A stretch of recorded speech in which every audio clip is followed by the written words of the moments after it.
యిర్మీయా గ్రంథము అధ్యాయము 18 పరిశుద్ధ వచనములు 1 నుండి 6 వరకు.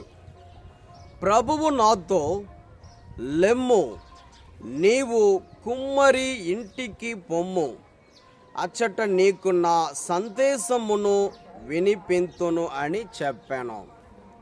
కనుక నేను కుమ్మరి ఇంటికి వెళ్ళి అతడు సారె మీద పని చేయుటను చూచి తిని, కుమ్మరి జిగట మన్నుతో తాను చేయుచున్న కుండ తన చేతిలో విడివడగా, అతడు మరల ఆ మట్టితో తగిన రీతిగా మరియొక పాత్రను తయారు చేసెను. అప్పుడు ప్రభువు స్వరము నాతో ఇట్లనెను, ఇశ్రాయేలీయులారా, ఈ కుమ్మరి జిగట మట్టిని ఎట్లు మలచెనో నేను మిమ్మును అటుల మలవకూడదా?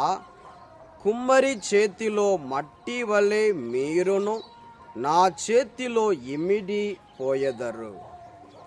ఇది ప్రభువు వాక్కు. సర్వేశ్వరునికి వందనములు. మత్తయి సువార్త అధ్యాయము 13 పరిశుద్ధ వచనములు 47 నుండి 52 వరకు.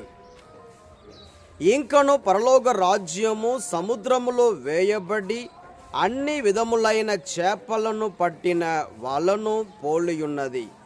వల నిండినప్పుడు దానిని ఒడ్డునకు లాగి అచ్చట కూర్చుండి మంచి చేపలను బుడ్డలలో వేసి పనికిరాని వానిని పారవేయుదురు. అటులనే అంత్యకాలమందును జరుగును. దూతలు బయలుదేరి దుష్టులను నీతిమంతుల నుండి వేరుపరచి అగ్ని గుండములో పడద్రోయుదురు. అచ్చట వారు ఏడ్చుచు పండ్లు కొరుకు కొందురు. వీనినన్నింటినీ మీరు గ్రహించితిరా అని యేసు అడిగెను. అవును అని వారు సమాధానమిచ్చిరి. ఆయన పరలోక రాజ్యమునకు శిక్షణ పొందిన ప్రతి ధర్మశాస్త్ర బోధకుడు తన కోశాగారము నుండి నూతన పురాతన వస్తువులను వెలికి తెచ్చు ఇంటి యజమానుని పోలియున్నాడు అనెను. ఇది క్రీస్తు సువిశేషము. క్రీస్తువా మీకు స్తుతి కలుగును గాక.